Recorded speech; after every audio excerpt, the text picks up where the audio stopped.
What is up, guys? Welcome to Octane Tactical live stream podcast here on YouTube on our page. This is episode 3, aka I Found Him. We're going to cover a couple different topics, such as a couple different open plays we partook in the past month, as well as Milsom West Ballcar Ridge. We're going to save that for last, as it has the most fun content. Gage, what do we say?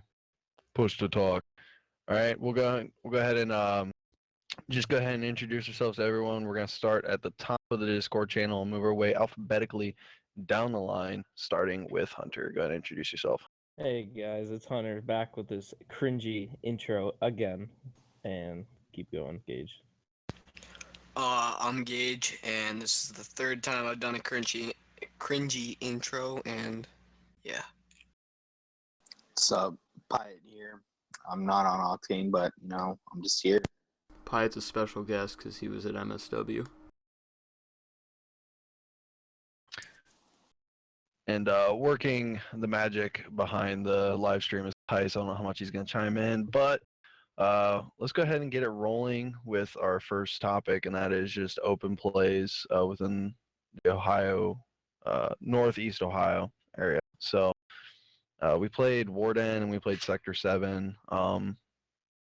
We had a very limited amount of Octane guys at Sector 7. Let's Tice, go ahead and roll off on your opinion of Sector 7 real quick. Oh, my opinion of Sector 7. Alright, first off, the people that were there, it was me, you, as in Wyatt,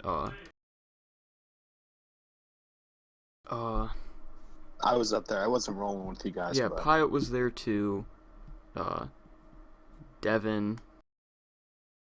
Why can I really not remember who I was there? Jared was there, James. James. Was Brandon there? I can't remember if he was. I No, don't think Brandon he wasn't was. there, no, because, yeah, okay. So, it was just us, and, basically I went to, register or whatever, pay money to get in, handed the dude $20, and, he handed me some printer paper and a pen to sign, and that was my, waiver. So, I remember that. that was a good start. honestly, good luck for the dude who's running accounting because, I didn't bring enough cash. So, I only had was $10. And he's like, yeah, you're fine. Just give me $10. We'll be in. Yeah, that was pretty Yeah, cool. I got there and I was like, I didn't even want to get out of my car because I knew half of the dudes because it's a small community up here, and I was just like, I don't want to get out because I don't like half of these people. And I saw Rob and Sean pull up. I was like, oh my god, these dudes are here. And I got out and socialized with them, very limited. And also, I didn't want people to judge me because I still have my slippers and my shitty UCP. Yeah, he wore ACU shorts. shorts and slippers. I changed into my cries, so you can't fault me for driving comfortably. Ooh. It's also the norm. I always usually drive to and from airsoft fields in my airsoft uniform, whatever I was gonna wear for the day. I never. Oh my god! But I would always drive in full cry or whatever I was wearing for the day. So But you for beat the first us. time ever. You beat us there. Yeah, how'd that first game go? The first game, so I'll just break it down real quick. The briefing, they didn't even rally everyone up. Me just having common sense and working in the industry, knew the basic rules of airsoft. Don't blind fire, don't shoot your fucking eyes out, and call your fucking hit. Apparently other people didn't get that last part because there were no hit calling on the opposite team. First Did we game was mention Amped Airsoft was in attendance? oh yeah, Amped was there, but they didn't play the first game. It was one or two dudes did, but basically we marched 100 feet to across this little bibbity thing that is supposed to be a creek. They kept calling it a creek. I mean, it was literally a foot wide, and barely even had running water going through it. But so we fucking walk 100 feet to our starting point, which happened to be a fucking tree. Um, Basically the ref was like, "You guys stay here, and I'm gonna go get my kid on," and he joined the opposite team. And basically he handed a radio to some random kid or a regular, I don't know, I've never seen the kid before, and he just handed him a radio and went, "Okay, when this goes 5 4 3 2 1, that's when game starts." And so we're sitting there for like 10 15 minutes. 5 4 3 2 1, game starts. We all fucking start marching out. And I mean, like, the field's got a nice like the little creek, the like 1 foot creek runs into the big creek. So it's a big creek, about about, I would say, 10 feet wide. Nothing too stupid deep, but it's got like bedrock on the bottom, because I mean we're right on the lake, so the bedrock's super low. And you like try to walk through it and you damn near slip and slide. So I cross the creek and I go up this like little hill where there's a bunch of like different barricades and stuff. And you go kind of like, oh, this is cool. I've never seen this before. A bunch of different wire spools and like barrels and shit. It was just kind of cool. They got a couple of wooden like twig shit. And enemy team starts advancing on us. And obviously we're outnumbered because they just go tan to green. Well, everyone in Ohio wants to fucking wear green for some reason, even though multicam is like the hottest fucking camo out there. And so we're outnumbered straight up, and we get rolled like the first like 10 minutes. Basically, we're pushed back to our starting point. We had like 3 respawns or something. I run out of those super quick because they're spawn camping. And basically, I touched our tree to get back in, and I died immediately. And basically, that happened to basically everyone on our team. Was we got pushed back to the spawn point, and we literally touched the tree, and we'd get hit by a stray round. And so I just walked off. I ended up throwing my mags and shit. I was so pissed. And yeah, I mean that was the first game. Walk not like 100 meters to get a fucking line formed up, and then get pushed back to our spawn point immediately, and then just continuously die there until we're out of revives. So 10 out of 10 would play again. Sarcasm. Honestly, like, I like Sector 7. I like the community, but like, it's definitely not worth $20. Like, especially because they don't have any buildings. Like, I'm not trying to trash on them. It was fun. It was a fun day. Community was awesome there, but like, yeah, I didn't feel like it was worth $20. Like, you know what I'm saying? Was it worth the Oh, $10 yeah, you like- paid? Yeah, you didn't Yeah, even pay full price, so I don't want to hear I it. paid $10, but I mean, I feel like it definitely wasn't worth 20. Yeah, like I kept making jokes around staging. I was like, for $20, I expect duct tape. I expect at least duct tape to even out the teams. And basically, I kept my mouth shut to the owner and for like the first couple rounds, because like maybe like, okay, like still I see some tan guys that weren't ready for the first game. Second game, rest of Octane jumped in. James from, forget what fucking team he's on. I forget what they're called, but good friends of ours. James jumped in. Jared jumped in. Devin jumped in. We all of us jumped in, and again, no hit calling on the opposite team. Uh, it was like an attack and defend sort of game. We were defending a hostage, and they had to rescue the hostage. The hostage was a fucking dummy, and it was actually kind of funny, well, fun and cool, because we're sitting in like this sort of like, I'd kind of call it like a D-Day area. There's lots of like waist high and shoulder height cover. Not a lot of buildings per se. There's like 1 or 2 like structures with 3 walls, and there's like this random netted in area. I'm assuming it's like maybe a defogging area. But we're basically set up, and they call 5 4 3 2 1 over the radio, and we're all set up, and like here we are, like just shooting the shit. Pyatt's in front of us, and we start seeing dudes kind of come down the trail that we came down, and so we're all sitting in like hull down positions. Basically, our guns are up and our heads are up, and that's it. We wait for them to get about 100 feet away from us, and we unload on them. I mean, we all unloaded on them. First couple dudes took it like, they got fucked. the two dudes behind them didn't call shit. They just ran. So here you have Jared, going like probably like 15 rounds a second on semi-auto with his Polar Star to 50 rounds a second on his fucking Polar Star. Still nobody's calling it. Like dudes are running into this random safety net area, and it's like the net's set in a circle with an opening, so you can just run in, and like you can still like, none of them had dead rags on, nothing like that, which dead rags were required. And basically, if you had a dead rag on, you were dead. As in any airsoft game. Like, we got two dudes out of that ambush, and we could visibly see BBs hitting these dudes. We were 100 feet away with, like Crytacs and, souped up KWAs and Polar Stars, and Piet's fucking 4CRS. Like, we expect to at least see 5 or 6 dudes go down in the initial fucking ambush, but we see 2 dudes go down, and we can visually see BBs hitting the other dudes.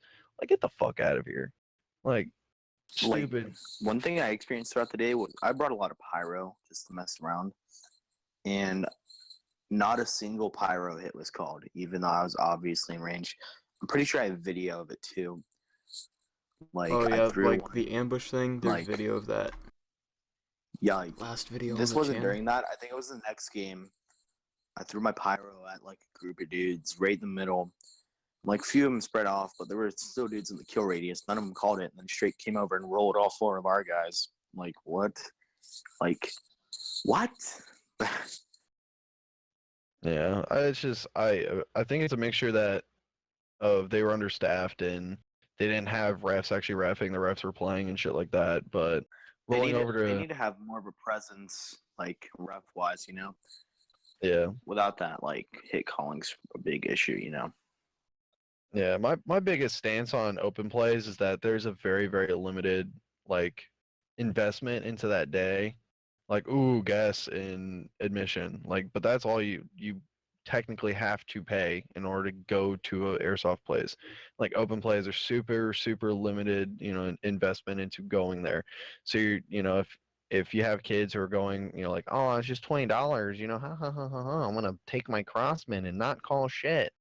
Because I'm getting outgunned by a dude who, invests, $200, $300, $400 into his AEG, and here you have a kid with a shitty Crossman from Walmart that costs $50. I mean, as long as the kid's a fucking tank, he'll not call his hits because he didn't fucking invest shit. Where like you go to operations, but like both, I hate calling them operations. I'm gonna call them events. Like Blind Fury. Like I barely received anyone not calling their hits. The only people I saw blatantly not calling their hits or blatantly cheating or blatantly like disobeying MEDs for their vehicles was 150. They blatantly disregarded the 50-foot gun truck radius when our gun truck or our truck like rolled within, not even that, our truck rolled up and then their truck closed the distance to basically like 10 feet where they're next to one another, like back to like damn near side to side, and their MG just unloaded on us. Who was it? 150 Bert's dudes. I mean, No, there's no defending that. I didn't see none of it. I mean, I'm good friends with all them dudes. Like, I'm not trashing 150. I'm just saying, like, this is just an example. I went into a tangent with them, but like, if you're investing, like, Blind Fury wasn't a big event, but it was like $75 to get in if you registered last second. So it's like $75. That's more than just a $20 open play. You're more likely to receive better gameplay if you invest more for that ticket cost. Or like you go to a like fucking quality is quality. You pay more, you get more out of it. Like fucking MSW, I had like one dude not call his hit. One dude. to be fair, like Blind Fury, for me, it definitely wasn't worth it. I didn't really have a good time with Blind Fury. The good time I had was like Sunday afternoon grilling out with the dudes I came with, just hanging out. Like, we didn't even play on the second day. I mean, I didn't have a good time at Blind Fury. I heard a lot of other people did, so But I mean, that's how I see it. I'd rather I'd rather invest a little bit more into a game, but to each his own. I mean, biggest takeaway is that Sector 7's not really all cooked up to what I perceive it as. I mean, I will give kudos where kudos is like is earned. Uh, I'm 90% sure the owner like overheard me bitching and complaining, and he came over and he introduced himself, and I introduced myself, and we kind of swapped history real quick, and but he played it off like he didn't hear me bitching and complaining all day. And he's like, oh, you got any feedback for me? And I hit him with all the feedback. I was like, I expect duct tape for a $20 field fee. And I told him I get it that Cleveland real estate, especially on the outskirts of an industrial park, is extremely expensive. Your rent must be through the roof. I get that. But for $20, I expect some sort of marking tape or marking bands. He went, oh, we have those. And I went, why didn't you use them? He went, we just want to play the first couple games, just kind of see how it played. And then I went, when there's an offset of like 10 to 20, like 10 to 15 or 15 to 20 dudes between teams, like that's the offset. Like, get the fuck out of here. Like, you can't do that. And then I told him about how there was no refs really playing, or the refs were playing and not really reffing. And he was like, oh, we're just understaffed. And I told him, like, yeah, like I get that too, but like working at an airsoft field, if refs are refs, they got to ref. They can't, because that just feeds to the cheapy airsoft players who are getting wrecked to cheat more, and especially outdoors. Like, I see outdoor cheating on open plays like more than I do indoors, because fucking kids on indoor, I fucking close the gap to 5 feet. I fucking bunker him. He's gonna fucking call it. Yeah, I mean, like, when you're at indoor, no med, like, if you lace a dude, they're gonna call it because you just laced them. Like, Oh yeah, like outdoors, like, because there's so much of a distance between your engagements. Like, plus if your gun's shooting low or whatever, people, it's more susceptible to cheating, honestly. Like, that doesn't mean that indoor there's no cheating at all, but like there's definitely cheating at indoor. I've had it happen plenty of times at indoor. But I mean, it's happens more at outdoor. there is actually one guy who he was at, and this is super relevant. He was at Sector 7. And I'm gonna lace him up right now on. Okay, he's part of Hostile Action Airsoft. His name is Simon Stahl. He cheated on my team at Sector 7 blatantly. I watched him get hit, not call it. He shrugged it off, saying it was a ricochet. I also barrel stuffed him when we were working at Assault. I barrel stuffed him and pulled the trigger 3 times on his plate carrier. Never called it. In fact, he looked up at me and shot me. And then I was like, dude, I just hit you. And he went, no, you didn't. And then he had the audacity to put a run star review on Assault when he left. He left prematurely. He left at like 3 o'clock, and he put a 1-star review. So we all kept commenting on his review that he's like an autist and he has God mode and shit when he plays. One of my worst experiences. Hang on, I'm not done. I'm not done. Basically, we bullied him on his review until he fucking put his shit down. So, yeah, Simon Stahl, I hope you fucking listen to that. I really don't give a shit. You're a fucking shitty player, no matter what side you play on, whether it's mine or opposite of me. You are a fuckwit. One of the worst experiences I've had playing indoor was probably at the old Assault, old Assault in the pool or in the YMCA, because I remember the one night I went on a lock-in night. Oh, I'm just gonna stop you right there. Lock-in nights suck for everyone. First off, we are gonna roll forward. We've been on Sector 7. Basically, if you're going to take anything from this, we're not exactly dragging on Sector 7 just to drag on them. These are, of course, critiques and feedback for them if they're listening. They have an awesome piece of property. I really do enjoy the property. I think that if they take the critiques and take them to heart, they could very thoroughly have a very successful field up there. I think that the community is okay, just not great. And those are just some quick critiques for them. We're going to roll on to a couple other open play experiences that we had this month at Warden. 4 stars? I actually didn't. 5-star for me, dog. 5-star. Every time I've gone to Warden, I've had a great time. Yeah, like, Yeah, for real. I like it because, like, it's not like a normal field. It's a lot more challenging than a normal open play field, purely because of the terrain. A lot of it's uphill, which I really like. Which makes for a lot of good engagements up and down. I want to say that I probably want to say honestly, like, I've only been to like a handful of fields, but like Warden is just, there's something about it that like just makes you feel good, and you always have fun there. Like, they have tons of buildings and barriers and all this stuff. Like, it's ridiculous how much they put into this field. The staff is great. They're just, everything there is amazing. I haven't had like a lot of cheating there, but like I've had a few. But we also play with a lot of people, and it's usually, I haven't had a bad time there yet. yeah, like, to be honest, like, they put a lot of work into the field, and, you know, it shows. The field is definitely, like, super fun to play on. I really do like the field, but, like, the atmosphere is just, like, so good. Like, it's always so positive there. Like, there's never, it's just, like, insane. Like, I don't understand. Just everybody's just always being nice to each other.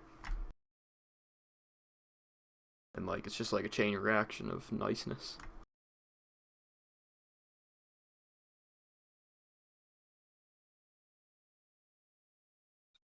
Oh, Hunter, I was waiting for Hunter to say something, but I forgot he never went there yet. Hunter's a strong mean- working man. Yeah, he's gonna get down there sometime. But I mean, just to echo the whole team on this, I mean, and Pyatt, I mean, the environment down there is extremely positive. They've listened to basically all my critiques. So for those of you who don't know, before I joined Octane, before I worked at an airsoft field, I used to play airsoft at Warden. Pretty much, I mean, that was my stomping grounds. That was my original sort of outing to a sanctioned field, a field with insurance, basically, is what I mean. And by far, it is one of my favorite outdoor fields. Overall, basically, if it was a tug of war between an assault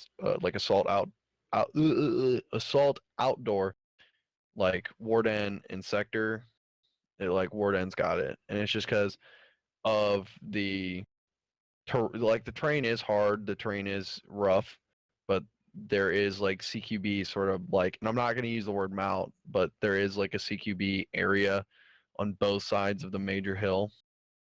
There's also a nice big fort on top of a hill, and I mean, that stuff has been there for years and has been updated and renovated, and it would be nice if they changed up the village. The village hasn't actually really changed a whole lot since it originally was laid down, but they have added a couple buildings in like specific areas that were kind of barren.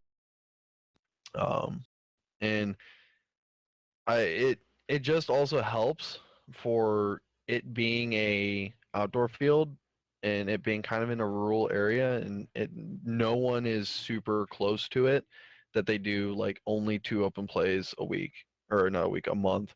And it's really nice because it allows people to kind of come out in hordes of 60 to 80 people. And at one of their, I think last season's opener, it was like 120 people on last season's opener, which was super super cool. I wasn't able to go, but like just to have 120 people, which is like regional operation size, and I'm talking like at these like local fields, not like Blind Fury with a huge ranch to play on, but definitely uh, definitely like to have that like 60 on 60 on 22 acres is super cool, especially with the hills. The hills break up the view distance, so you can't see that far, and they kind of break up the terrain with using the buildings and stuff. And it's just, I think overall it's very smart. Not to mention that Todd and Joe and lots of the other staff are they're all like Lion Claws alumni. Basically, they go to Lion Claws all the fucking time, like all the time. So it's also fairly cool. Um, I like that. I've never really had an experience there with anybody cheating. Honestly, like I haven't personally. I don't know if you guys have. But, I've seen that's my like favorite part about it. randoms, people that I've like never seen before, never seen like back there or anywhere else for that matter. So like that's the only kind of people like the only people I've seen that I've ever had problems with cheating there are like people that I'm guessing don't come out much. yeah, I mean, you're gonna, as Ty said in like episode 1, everyone cheats. There's no way that anyone who's played airsoft hasn't cheated, and I mean for sure. Um, you know, for sure I will get called out for cheating. For sure Tice will get called out for cheating. Pyatt, Devin, Hunter, Brandon, For sure. everyone on assault. I mean, everyone has been called out for it. You get over it. Uh, it comes down to consistency. If you're 90% consistent on calling your heads, I think that's pretty good. Because you got to think about it. 10% might be coming through brush. You're not feeling it. You honestly don't feel it at any range.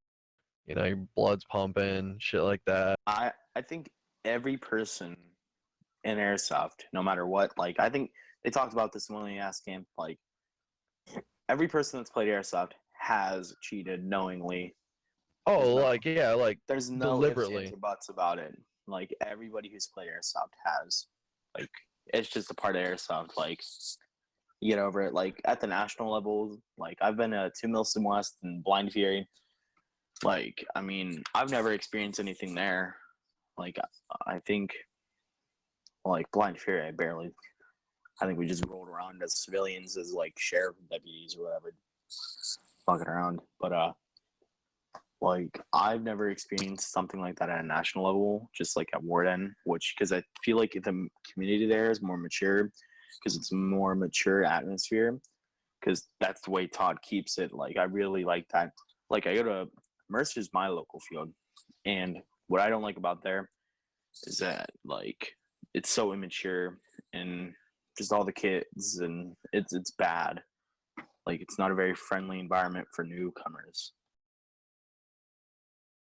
Yeah, I think if you're gonna go into airsoft and you're gonna stay in, like I think that one thing that should be a staple for an experienced player should be leadership.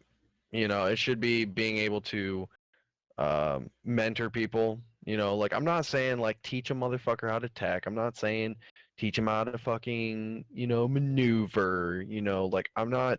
That's none of like tactics and teching and knowing the ins and outs of the brands and knowing gear. I'm not talking about that shit. Like I'm serious. If there's any serious airsofters watching this shit right now and you're like, oh, like I play airsoft and I played for like 3-4 years, like that motherfucker, like get your ass to the field and quit being like the fucking persnickety fucking geardo that you are, because I know we all are, and fucking mentor someone. There was a fucking kid that Todd stuck me with. It was like this little fucking 8-year-old.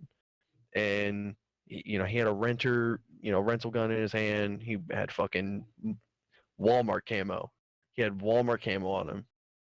Like little super little kid. And so, like Todd stuck me with him because Todd knows me and I know Todd. Yeah, my boy Eli, okay? Eli, love you, buddy. Okay, this little 8-year-old kid. I'm like, I know, some people would just be like, oh, don't give me the fucking kid. I'm here with my team. I was like, fuck it, give me the kid. Like Todd was like, hey, watch this kid. I was like, dude, I got you. And I walked right up to the kid and I asked him what his name, and he was like, "Oh, my name's Eli." And I went, "All right, my name is Butter. You can call me Butter. This is Tyson." I introduced him to everyone, and I watched that kid. He did something stupid. Not in the lines of airsoft, but in the lines of just basic safety, and shit like that. I was like, "Hey, man, don't do that." It's all about mentoring kids. If he didn't call his hit, I watched him. He didn't call his hit one time. Now, of course, he didn't know that he was getting hit, but he got like hit in the pants, and I was like, "Oh, you got hit, buddy. You got to call your hit." And I walked over and I mediced him, and he was back in the game, and no harm, no foul. Like that's the sort of shit that you got to do. Now, of course, like an 8-year-old, you know, might not stick with him, but you see like a younger kid, definitely well into airsoft, has his own uniform, has his own play carrier, has the beginnings of a Gucci kit and the beginnings of having a Gucci gun, but he's just kind of missing a direction. Fucking step up, be a man, fucking mentor that dude. Like I said, it's not about tactics. It's not about fucking teaching him the tack work, teaching him the brands. It's all about teaching him how to be a man. Because let's face it, it's a dangerous hobby. One fucking misstep, you'll lose a tooth, you'll lose an eye, and that shit's for life. So, be a What fucking man. we have to do is, because we're not gonna be playing this dumb game forever. Like people are gonna have to go on with it and play further on after we're done and we sell all our stuff. But if you don't teach the new kids that you're man, he's a scrub or blah blah blah, there's not gonna be a hobby. Let's face it, because I think the average time that an airsofter plays is 18 months, and they're usually done. I mean, I've been playing way longer than that. It's just the average. People usually get bored of it because either people aren't helping them out, or they haven't learned anything about gear or fields or anything. One thing I want to say about mentoring, first time I ever went to Assault and played with these guys, I brought my Masada, and that shot hot, really hot, 50 over or something like that. So I bought used a rental, and it was me and my 4 other friends, and we were just running around playing. There's I don't even know, 10, 12 people there. But I know my friend Corey, he took his goggles off, and Wyatt was reffing at the time, and he said, "Yo, put your eyes back on, or you're gonna get shot out and stuff." So they got all mad, and I was kind of just telling them, "Well, you shouldn't have done that," and stuff like that. But every time we were at the field, when I first started going, I always wanted to be on Wyatt's team. I always wanted to be somewhere around Wyatt. I always wanted to learn, because he was always teaching and doing all this cool things that I always wanted to do. So then I started learning off him, and then putting that into my own technique, and then just going from there. Can we take a second to realize that the Cavs are easily going to sweep the Celtics, and I'm calling it right now, are sweeping Golden State? Truth. Dude, the Pens just won. They series tied up now 2-2. Cleveland has a 44-point lead on Boston. And Are I know, you talking about ball sports? That's not airsoft. yeah, it's a bigger ball. No, but to be honest, I'm pretty sure earlier, I didn't do the math, but the Cavs are up by a lot. So that's all. And there's Yeah, they're gonna 5 trash seconds on. left. I didn't know you could do math, let alone No, I'm pretty know what it decent at is. math, to be honest. Why do I doubt you? Just beat them by 44 points. The final. Oh my god. Cavs are so nice. Anyway. Yeah, it rocks to at least have one really decent team. Well, that's I why mean, to me be honest, the and Indians Jacob aren't bad. I mean, yeah, American League champions. But that's why me and Jacob, we got some teams over in Pennsylvania. Aren't that bad. The Pens, Steelers. Yeah, I was really Good hoping teams. the Steelers would make a good run last year, but this year I went to the first round of the playoffs. I think wild card with the Dolphins and the Steelers, and that was a good game. That was fun. Steelers beat up on them. Green Bay still the best. We're kind of off topic here, fam. Yeah, let's get back on top. Yeah, you're right. My mind blown. So, TF spaghetti brains. Oh yeah, we were talking about mentoring. So, yeah, I mean, just of course, I had the easy in on mentoring, being a head ref of a field, but I mean, you don't have to be the head ref of a field. You don't have to be working at a field. All you gotta do is just show, like, if you show up regularly and people know your name, or your call sign, just call it a nickname. Quit calling a fucking call sign. You're a fucking scrub. Hey, You're not some fucking JTAC operator. And this is call sign Pinkie Pie. No, get the fuck out of here. No, Butter is my nickname, not my call sign. I happen to put it on my plate carrier, so everyone who I play with knows me. Get the fuck out of here. Wait. You call it a call sign, you're a fucking cancerous airsoft player. Alright, that little rant over. Yeah, just fucking, like, you don't have to, like, find a kid. Like, you don't have to, like, Goodwill Hunting this motherfucker, like, just be a decent player. You see something stupid happen, I mean, just speak up. I mean, that's all it is. The thing about airsoft is that everyone is a safety officer. Everyone. Like, don't give a kid a heart to heart, like, because the fucking parents are gonna, like, why are you talking to my kid? Why are you in his face talking to my kid? No, just be like, hey man, don't do that shit because you could lose your eye. I mean, it's more like, and it's like Pyatt said, it's kind of just the kids are the future of the sport. Like, to be honest, most of the time that, like, later in life, there's a chance that we're not going to be playing at 35 if the sport's still around, to be honest. Yeah, I'm gonna be busy So- with like a kid possibly. I don't know. I hate kids, but No, hey, let's like- be honest, my That's assuming you get laid. man. Oh my god. Right, Wait, right. I was Like- talking to someone the other day. He's like, I want to buy an AK. I'm like, well, I want to get laid, but we don't always get what we want. He's like, well, the difference is, I'll get an AK. You're not gonna get laid. I'm like, oh. 40-year-old version, Pyatt Nope. edition.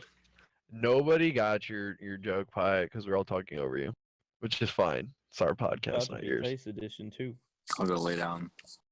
But TYFYS. yeah, TYFYS. you're welcome.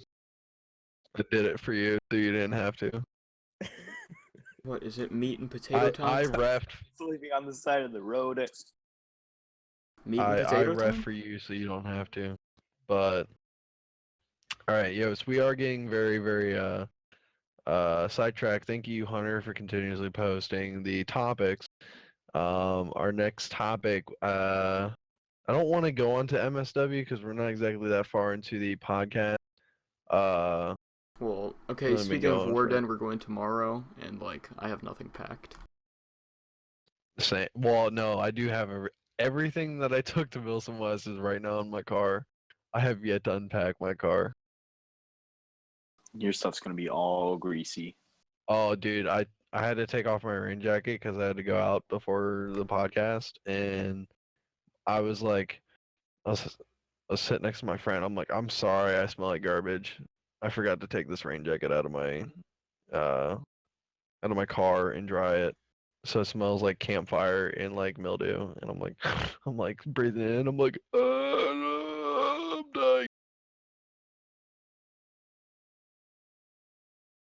Also, my Crytek like is a little rusty. That's fine. I think my what's it called? My gun got a little rusty. I mean, considering it was drenched the first night, I mean, it's just My gun's It's in just mint nature. condition. It's just something that happens, to be honest. You should have put that picture up instead of the picture of me being in some depression.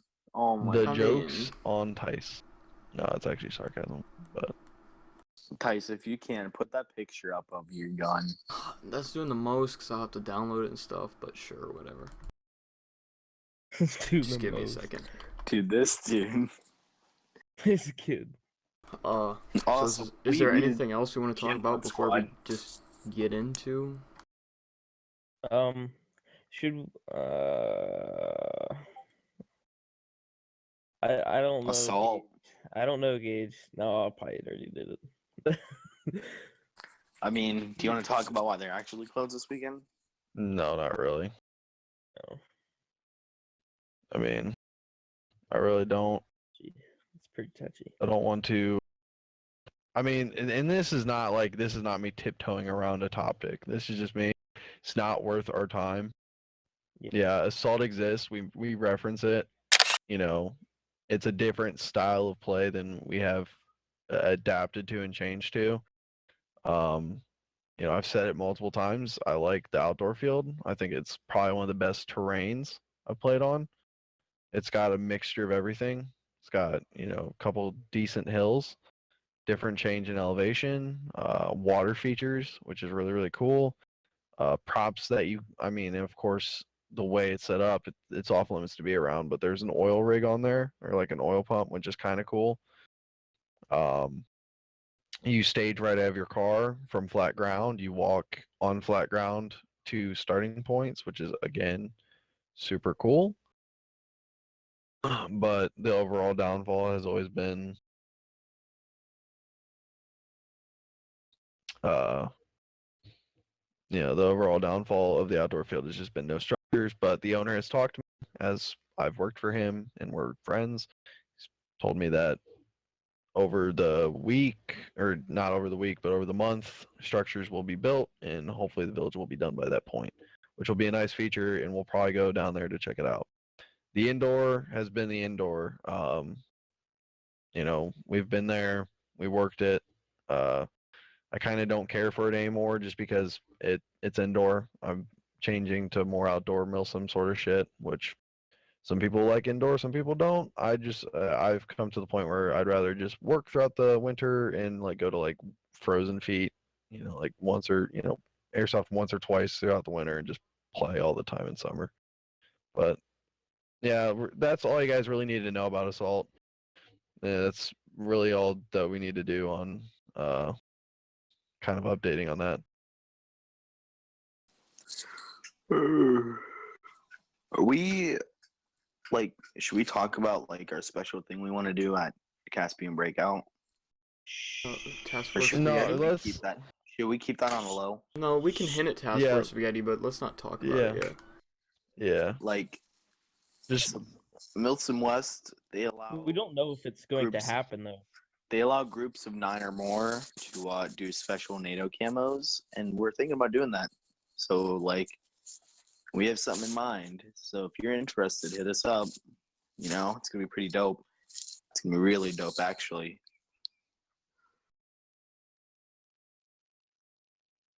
true that. No, there's Tice's gun on the screen right now. Yeah, Yeah. that's the main Oh, gap right God. now.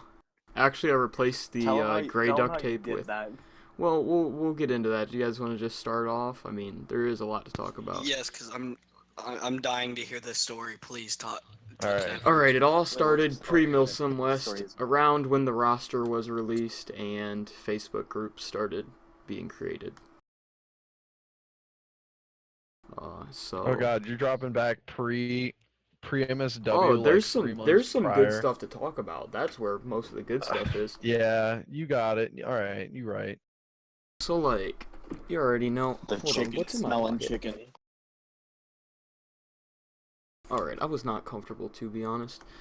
So, basically, how Milsim West works is, eventually, they make just a whole, company, like, Facebook page, and then separate, platoon pages.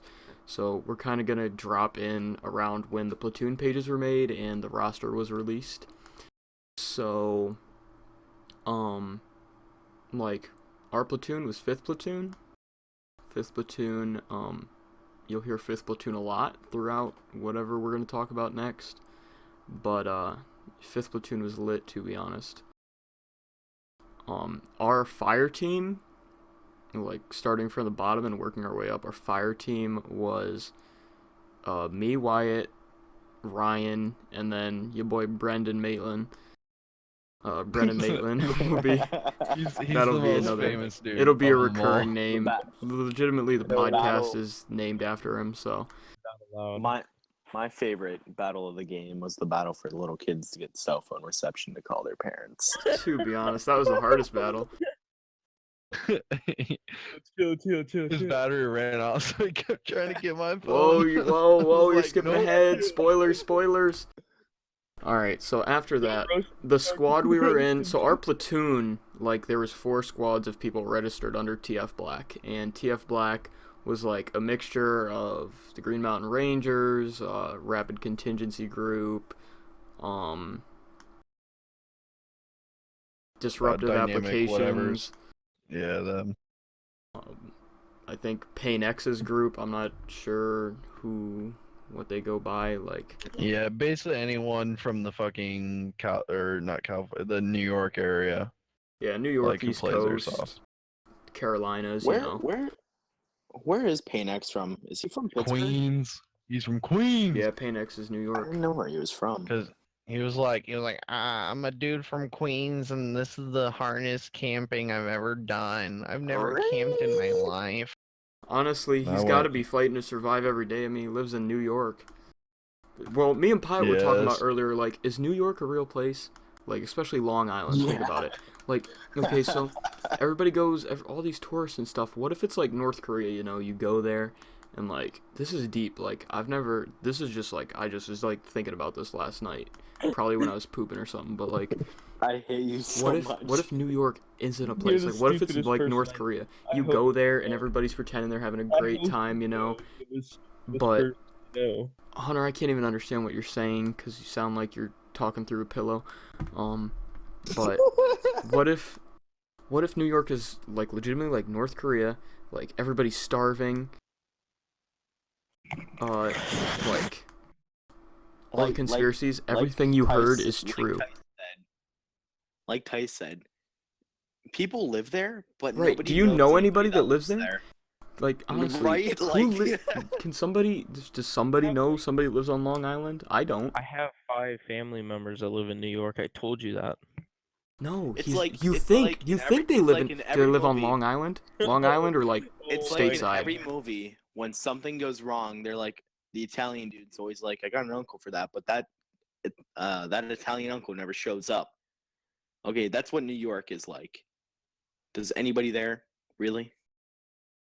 I mean, feel- Washington I feel like- D.C. I feel like It's not even a like place. cringing right now. All right, No, I'm besides waiting that, for you guys to end. yeah, This is New York. not- New York's let's not keep- real. keep- Confirmed. All right, we're tangent. Keep going. What do you mean? I said what I have to We're- say. New York is not an actual place. I figured it out. No, keep going to Milsom West. Keep going. Come on, I Oh, want to hear okay. this damn story. So You're talking whatever. about the group and shit. Yeah, so our platoon was like those guys, a few other people. Brendan Maitland, like, I can't even begin to explain yet. So anyway, Brendan had a lot of good questions to ask. There's no such thing as stupid questions. Always remember that. Like how your There's teachers such told thing. you. No, there's no such thing as stupid questions. No, there is. Is. All right, there All I might be can think of right honestly All now. I can think of right now is that what he posted in the NATO general interest group. So at the game in Georgia, are multicam shorts gonna be allowed? LOL, JK. You know he wasn't JK. We all know. Yeah, you know he wasn't JK. He was waiting. testing the water, He was to be waiting. honest. He was waiting for Golumsky to say, "Yeah, man, multicam shorts are totally allowed at fucking Georgia." All right, so Wyatt, what are some of the conversations you You had to said have no. with Brendan? All right, so to just quickly touch on some of the things he asked if a fleece blanket would be acceptable at Milsom West. A, it was in Walmart camo. B, it was a fleece blanket No, with a forecast of water falling from the sky. Which, if you don't know about fleece blankets, because you might be living under a rock or you've never been outside, with a fleece blanket, they retain water and they also don't repel like wind at all. He also asked furthermore stupid questions about camo acceptance, such as Marpat, considering it's a NATO camo, considering it's a U.S. camo, considering it's a Marine camo. Other stupid shit. It basically got to the point where Michael Strum was like, "Stop posting." Stop. Yeah, Cadre had to basically say, "Hey, who is this? Who is responsible for this dude for this operation? Get a hold of him and tell him to shut the fuck up." So I was like, "All right." I commented like, "Understood. I'll get him." And let me scroll down. Let me scroll down. So I gotta find. Now, where's that damn chicken? Where's that chicken bitch at? I think I blocked him. No, there we go. I haven't. Not yet. All right. Oh, also he asked about some fucking PCU. It wasn't a PCU. It was a champion jacket. Either way, it don't matter. So I told him, hey, I'm in charge of you for this event. All I need to know is what gun you're bringing and like what class gun. I basically I've specifically said class gun because I don't care about what gun he was bringing. And I told him to fucking stop. So I said, hey, and he went, oh, I'm bringing a G&G CM16 with a EOTech and a heck box on the bottom with a foregrip. And I went, didn't need to know that. Didn't really care. Bring whatever you want. And then he asked me, hey, do you think the cadre would approve of this idea of me writing in ultraviolet ink?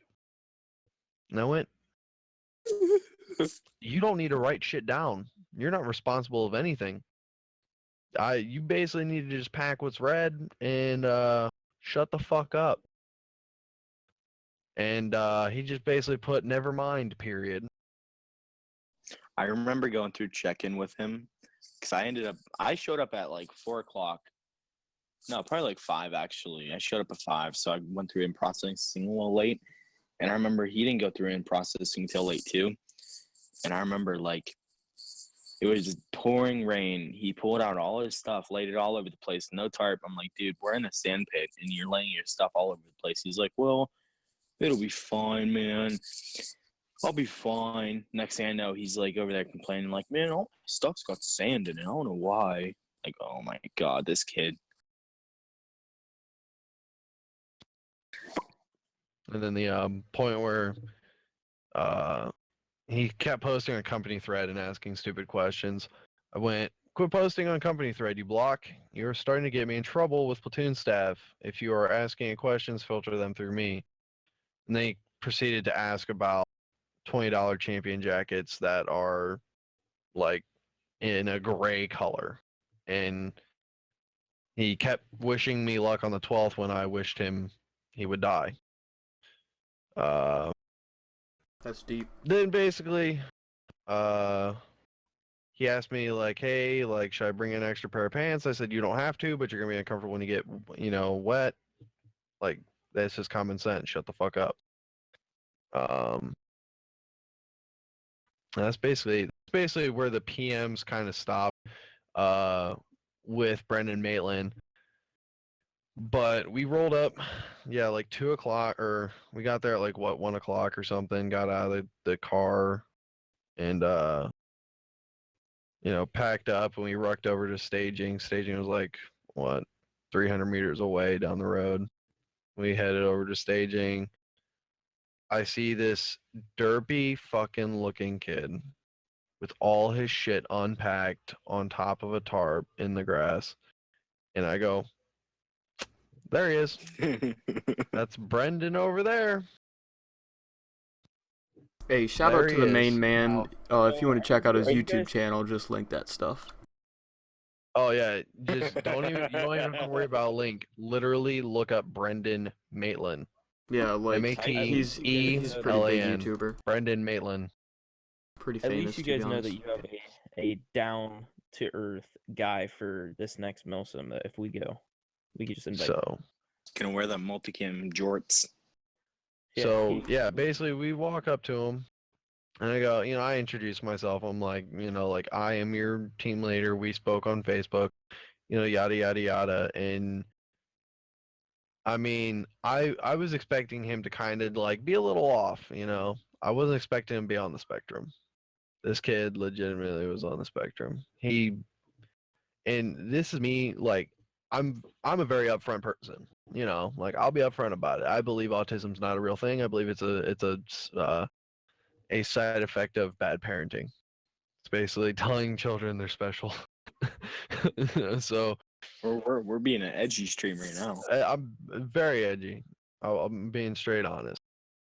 So he's explaining stuff to me, and like he's pulling granola bars left and right out of his fucking rock, and he's offering to him up. Like he's like, "You guys hungry?" And like I'm like, "No," like no. And he kept asking, and like he continuously kept asking No. stupid questions, and like it came I down can't to, believe and this. I'll be honest, I had moments of stupidity at check-in too. Like I wore my plate carrier underneath my poncho for like 4 hours at check-in. Well, guess what?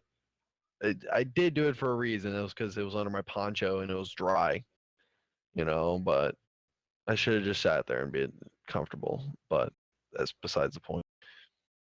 And so he continuously kept uh making stupid questions. Like he would just find them. Like I thought he would run out of stupid questions like an hour ago, but he would come back an hour later with like three more stupid questions. And it's nonsensical stuff, such as where should I put this in my ruck? Where should I put the? And it's just like, okay, in an order of importance, and in an order of if you need to get it out in an emergency. I mean, Like that's how. Put your sleeping shit on the fucking bottom. Put like sunglasses, hats, fucking a breath mint on the fucking top. Like put batteries on the top. Shit that you need in an emergency, and you don't need to fucking pull your ruck apart just to get to. And just again, more stupid questions after another. Oh, you want a granola bar? Oh, you want a granola bar? Oh, you want a juice box? And like fucking every 30 minutes, he was on the phone with something. I know this kid don't got no bitch. So who the fuck is calling him at fucking Ballcar Ridge? Is it his fucking daddy going, I need your 30-second sit rep? Fucking every like on the dot, we sat down for just to have our meal before step off. Our meal before step off. And like I'm eating, I'm eating some food, and he keeps like offering me MRE crackers. Like he keeps just like, you want some? I'm like, no, dude, I have my own. Like you see me eating my own.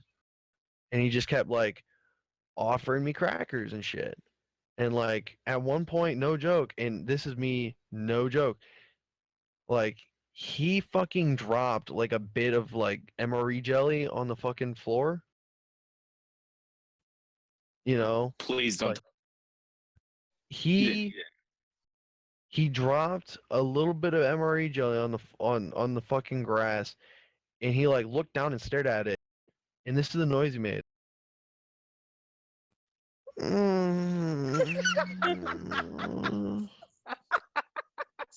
Stop. No, you Stop stuff there.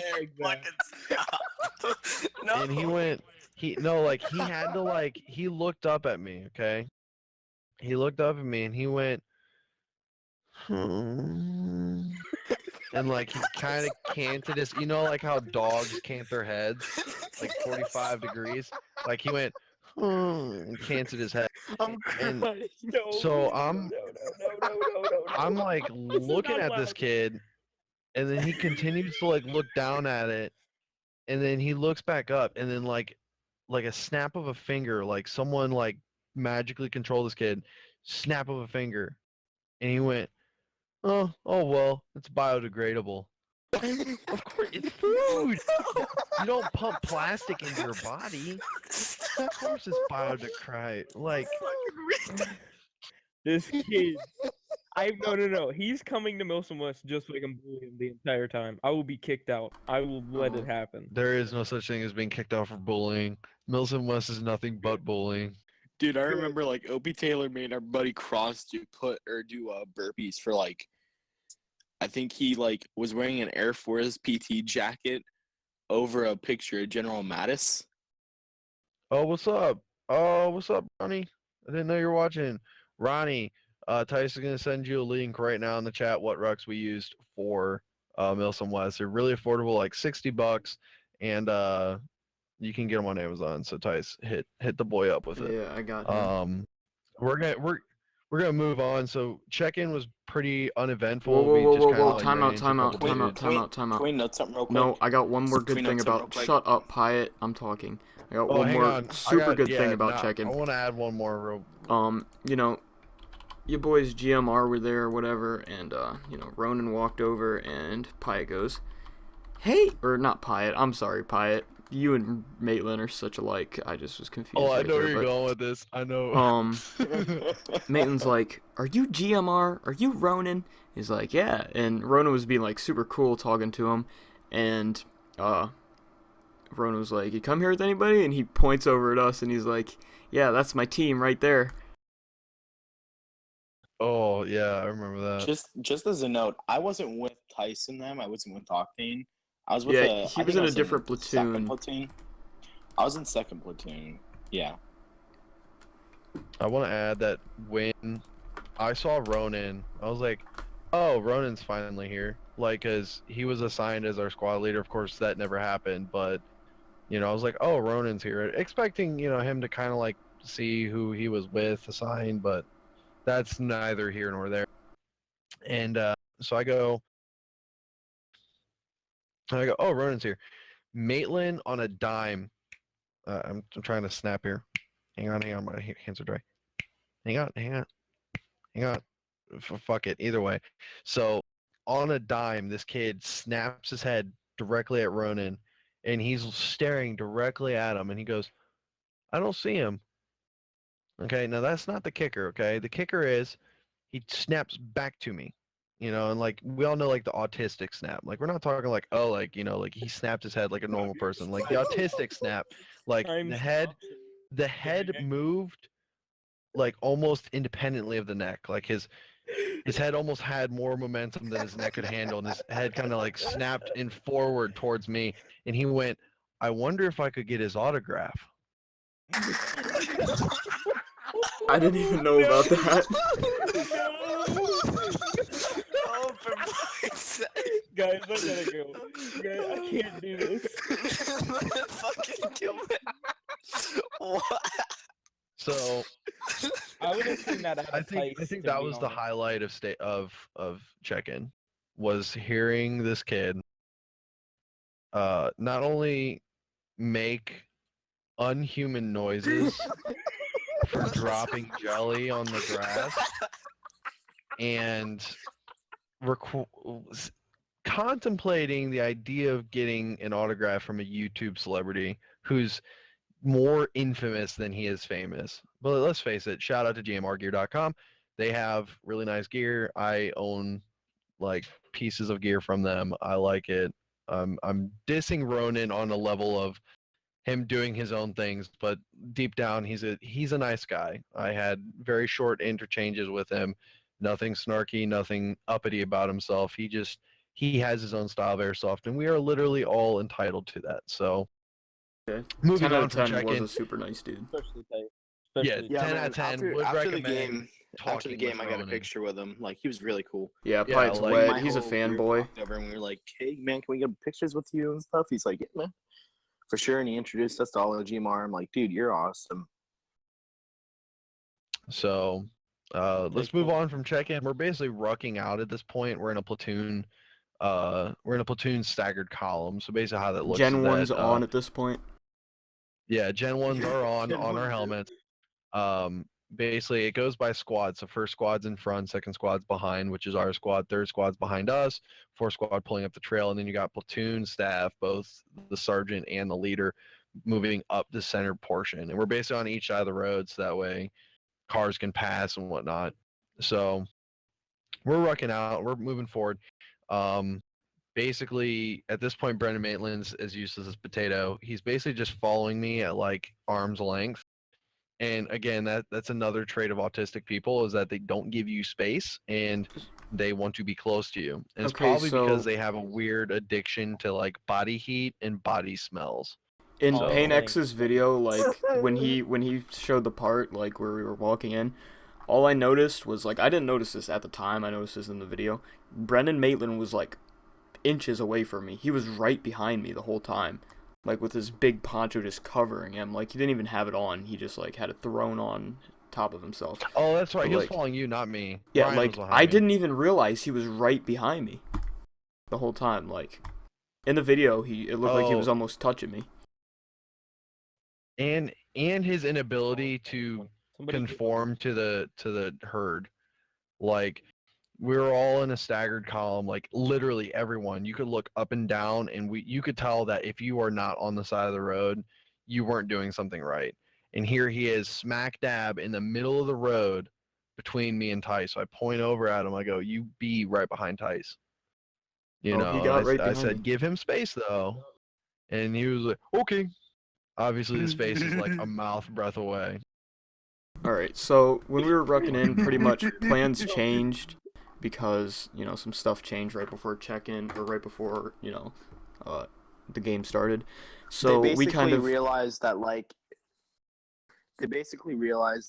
if we went up the original, because the way we were gonna go was the shortest way, but it was literally the steepest way, and because of the rain and the mud, they realized if we would have done that, we would have lost like everyone. So they like changed it up. Yeah, so we went ahead a little, I guess we may have ran into contact, I don't know. Basically, we started to push online a little bit onto the right side at one point, but basically we walked like 10 feet in onto the right side of the road. We're like 10 feet in, and we're just all like being quiet, looking for something, you know, making sure the area is clear. And then all of a sudden you just hear Brendan Maitland fall over. Like at that point, we still had our rucks on. It's not even 10 minutes in, and all you hear is his body just plop over into a pile of leaves. And I'm like, "Are you alright, dude? Are you alright?" And other people are asking him if he's alright, and he's just like unresponsive, not saying anything. And then he just ended up nodding his head at me. But after that, we pulled back.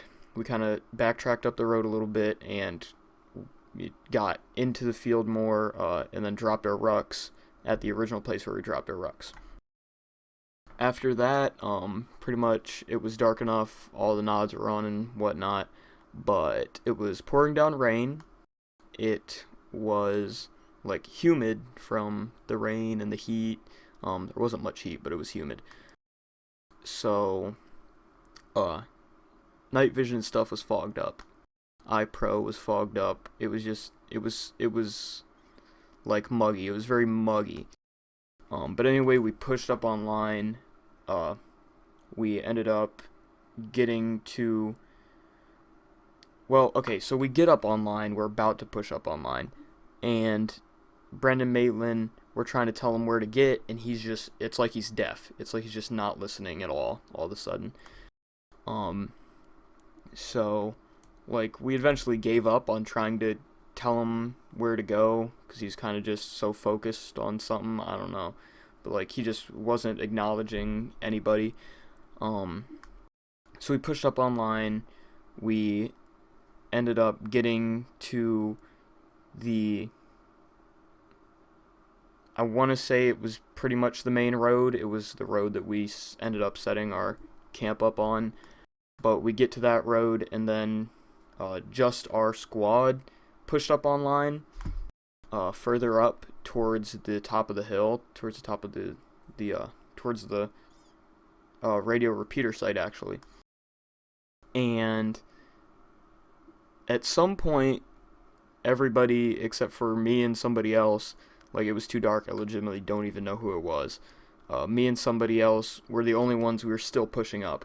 Like, we basically heard each other walking, so we thought, like, the whole line was still walking, because we kept hearing each other move, and we never heard anybody say anything to, like, go back or anything. So me and him realized that we messed up, and we're, like, all the way up this hill. Like, I don't know what ended up happening with you guys at that point, Wyatt. So I'm gonna backtrack to the first D-Ruck point.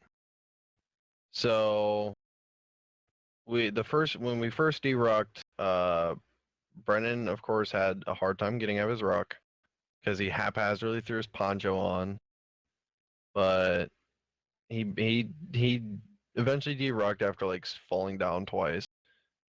Threw his poncho over his shit. I did the same.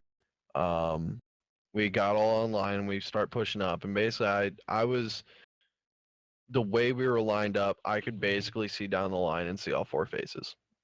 They were all three faces. You, Ryan, and Brendan. So I had it set up like that. I probably should have put Brendan between me and Ryan, but I was like, fuck it. So I could see all four of you. We continuously push up, and so I'm right next to Ronan. We're all pushing online towards where we hear gunshots, basically sweeping forward. So I think it was like first or third platoon was up there taking, rounds. And so we're kind of behind and we're pushing forward, clearing, making sure that rear flank is secure for them as we're pushing to support. So we push up to the road where we were, and I remember seeing all three of us. I saw, me, Ryan, and Tice. And so I went, Jesus fucking Christ. I pushed like 200 feet in. I kind of like stopped and looked real quick, and I saw all four of us. I saw everyone was accounted for. Pushed another 200 meters in, right before the road. I look down, I see all four of us. We go across the trail to where Ronan was standing.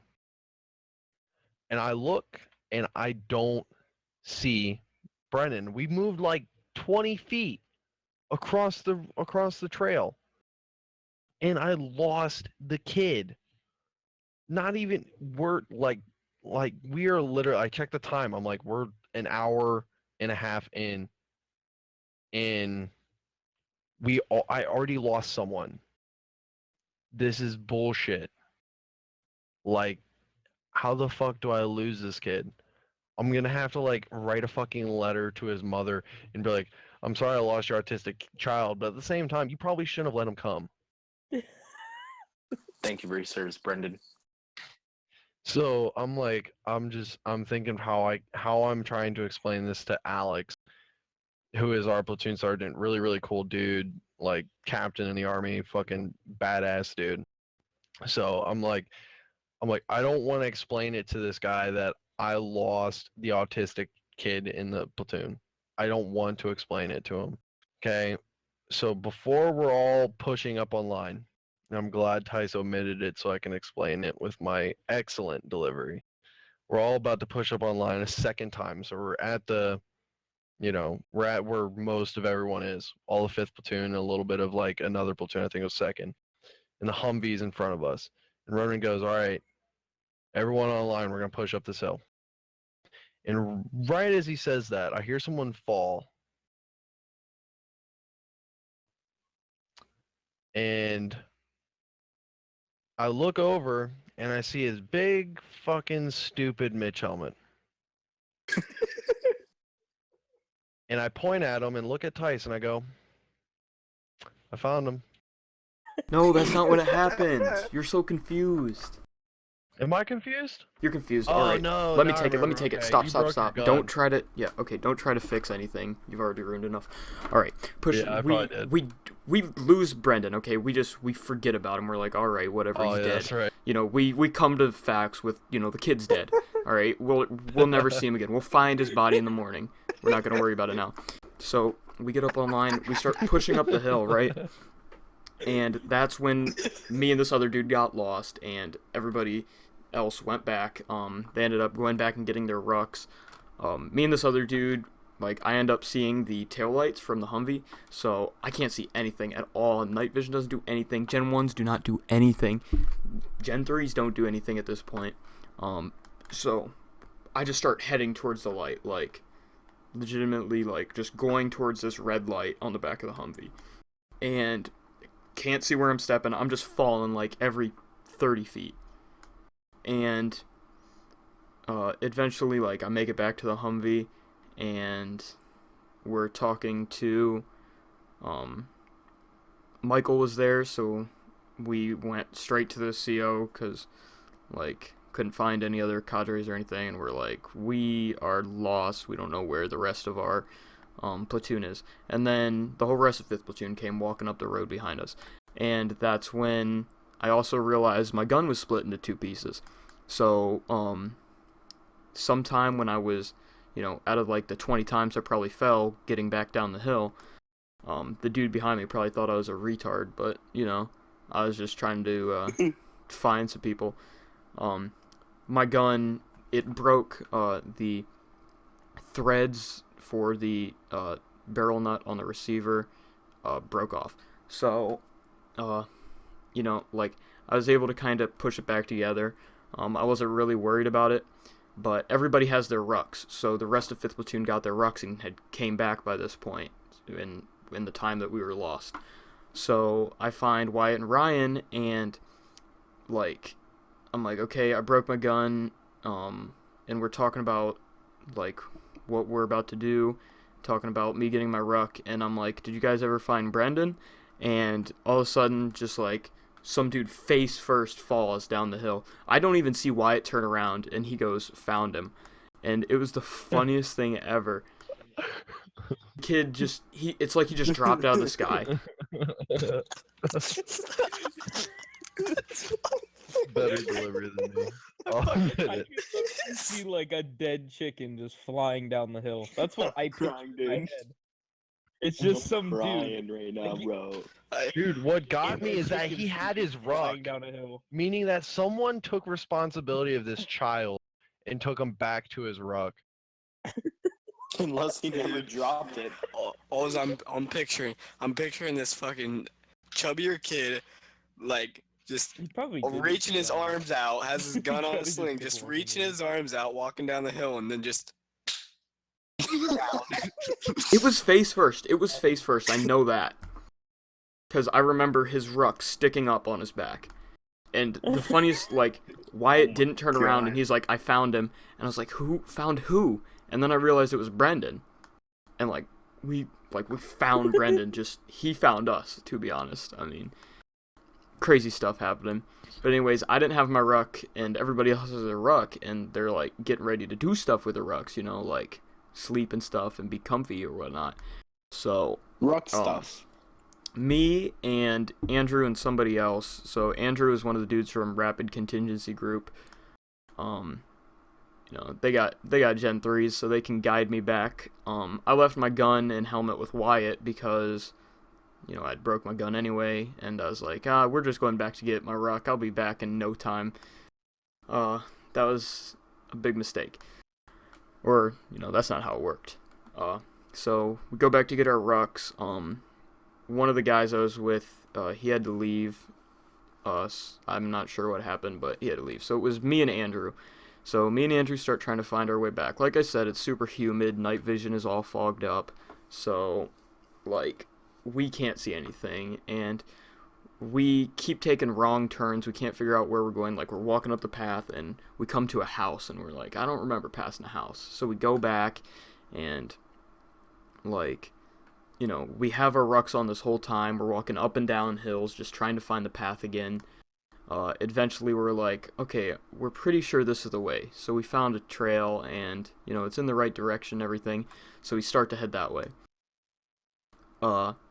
And, we're just beat. The hill we took, it was the path that I believe we were originally going to take into the field, that Pyatt mentioned earlier. But it was, it's uphill. So, every time we kind of climb a little incline, I'm just thinking, all right, we're almost there. We're almost there. Eventually, we just decide, I was like, okay, well, we're just trying to find the rest of everybody now. So, I just pull out my phone and turn on my phone light, because we don't care. I mean, kill us if you want. We're just trying to find some people, go to bed or whatever. So we keep going up this hill. We come over the incline, we can see over to the next part, and it's just another, hill up. And I'm just thinking, eventually I gotta go over one of these hills and see, the Humvee, right? And then we're like, I don't remember walking down this hill to get here.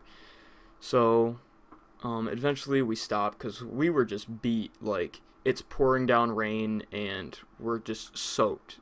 We can't get any wetter than we are right now. And we both knew like we're sleeping right here. Like we're not going any further until the morning.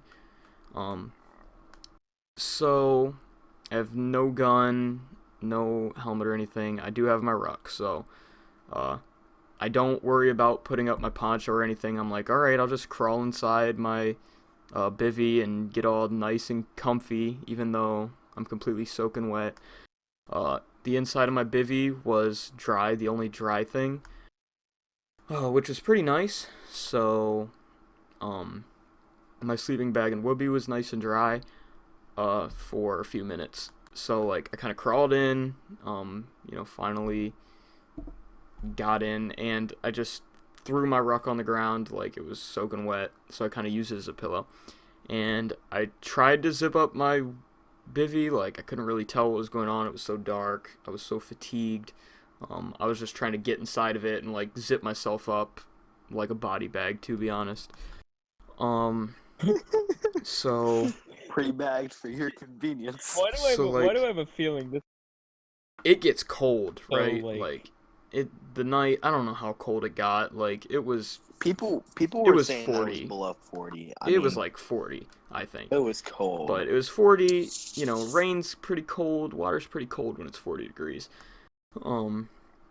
So, like, I'm very active in my sleep. Like, I've legitimately woke up, like, in the cupboard grabbing Pop-Tarts and stuff at night.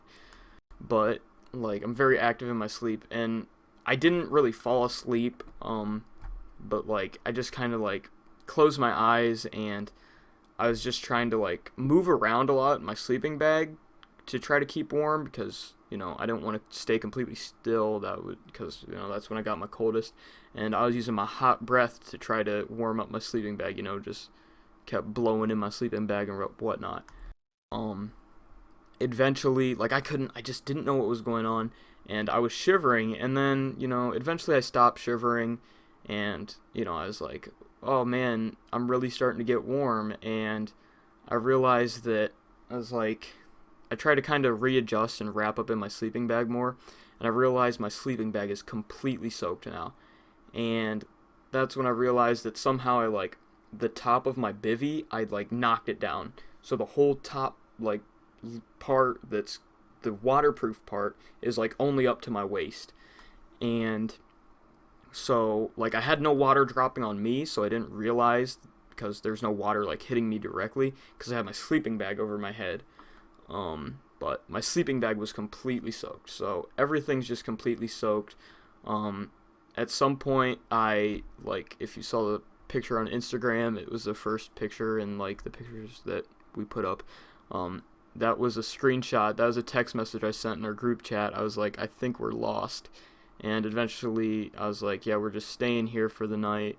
And all I'm thinking in all my sleeping bag and stuff is I realized I was hypothermic, and I was like, I wonder how I'm gonna get out of here in the morning. I wonder if I should try to get out of here now. I didn't know what was going on. So I was like, I just gotta wait it out until there's daylight.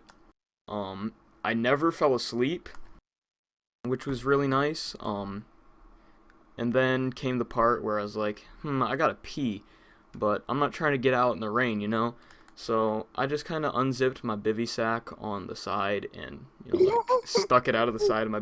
I thought I stuck it out of the side of my bivvy sack. And I was just peeing like crazy.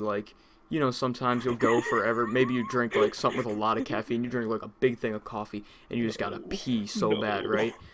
And I was just peeing like crazy, man. And it got everywhere. It was out of control, it was insane. So not even 30 minutes later, it hits me again, I have to pee. And I did the same thing. And the second time, I will say, I didn't hear it clearly hitting the ground. So, the first time I heard it, hitting itself on the ground. That boy peed his pants. So basically what I'm saying is the second time, I may or may not have just peed in my bivvy sack. which doesn't make a difference, you know, because everything was soaking wet. Like, my bivy sack was full of water, and had water in it anyway at that point. So it's whatever. But that kind of went on. Like, I had to pee like crazy, like maybe every hour or so. And eventually I peeked out, and well, okay, before the sun rose, I was in all my sleeping bag and stuff at one point, and Andrew is with me too. You know, he's in his bivy sack, and like I'm just in mine, like can't see anything. It's pitch black, and Andrew snores like loud, so it sounds like there's a bear or something like just eating him, and you know I don't know what's going on. I'm like half out of it. I think at this point I was wondering if I should like call my mom and be like, hey, it was cool and everything, you know, thanks for everything, I'm dying, but you know I thought there was a grizzly bear or something eating Andrew, but eventually I realized the only that it was just Andrew snoring. So stupidest person I know. 10 out of 10, it was a great night. Ended up waking up, and the first thing I did when I saw sunlight was like, all right, packing everything up, I'm going home. And the very first thing I did when I woke up is I walked over and I took the best pee yet, like one standing up, and it was a really good one anyway. But rolled everything up. Like when I went to bed, I didn't worry about I was like, everything's already wet. I just threw my plate carrier on the ground, threw everything on the ground. Yeah, like nothing was dry when I woke up. So Andrew wakes up too. Eventually, we get all our ruck stuff packed up, and one of the guys that was with Painex's group, Patrick and Sam, come walking down the road. Keep in mind, like, all throughout the night, we didn't know where we are. We didn't know how far pushed up we were, because we knew we were pushed up further than everybody else. So we didn't know if we were going to get, like, ganged on in our sleeping bags. You know, it didn't really matter, like, put me out of my misery kind of stuff, but, you know, it was a rough night. So they came down and basically told us to just, you know, head up the hill a little more and we'd reach the radio repeater site. So we ruck up the hill, get to the radio repeater site, and it was just a little more up the road. Like, if we could have gone any further, like, we couldn't have gone any further though, like, you know, we were beat. But just a little further and we pretty much would have made it to the radio repeater site, which would have been a lot better sleeping there than just randomly on the side of the road. So the walk up the hill, like, I get up there and I'm warmer now because, you know, just rucked up the entire hill. I'm still soaking wet, but, like, I'm warmer, like, and I'm starting to feel good, you know. I start cooking up me some raviolis, you know, boost my morale with some ravioli. And I opened up some toasted corn kernels. Like, mini rant right here, like, the toasted corn kernels were trash, to be honest. Like, honestly, if you don't know what corn kernels are, it's the thing that popcorn is before it's popcorn. Like, and it was just like seasoned corn kernels. It was just so stupid. But I opened the bag and spilled them everywhere, whatever. You know. So, I text Wyatt and basically tell him where I am and stuff, and we meet up on top of the hill, and, at that point, like, up at the radio repeater site, it was just, the GMR guys were up there, all those guys, and then there's a few guys from Blue Diamond Group. I started to warm up. I was like underneath the overhang, so I wasn't still getting rained on. So it, you know, I dried off like a little bit at that point. And I like told Wyatt and Ryan where I was and stuff, and they made their way up the hill. And at that point, it had pretty much stopped raining once you guys got there, if I remember right.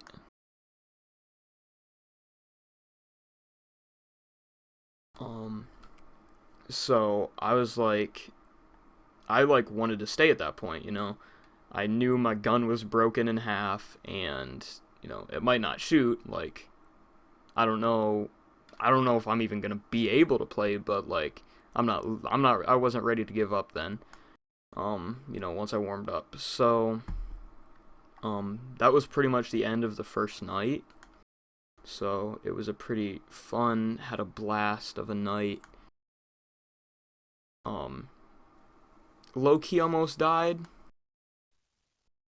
Like, I had hypothermia, I'm sure, but, you know, I'm here now. You want to hear how our first night was? It was bad. Was it hard? Basically, You sleep on the side of the road? Pee yourself? no, we didn't sleep. We didn't sleep on the side of the road. Well, But basically, one of the dudes but... in our squad, no names can be mentioned because I don't want him to get all really about it. But one of the dudes in our squad, he didn't hydrate like at all. The week before the game, staging, nothing. He didn't hydrate.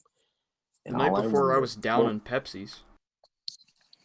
But I remember waking up to him crying because he's cramping up so bad.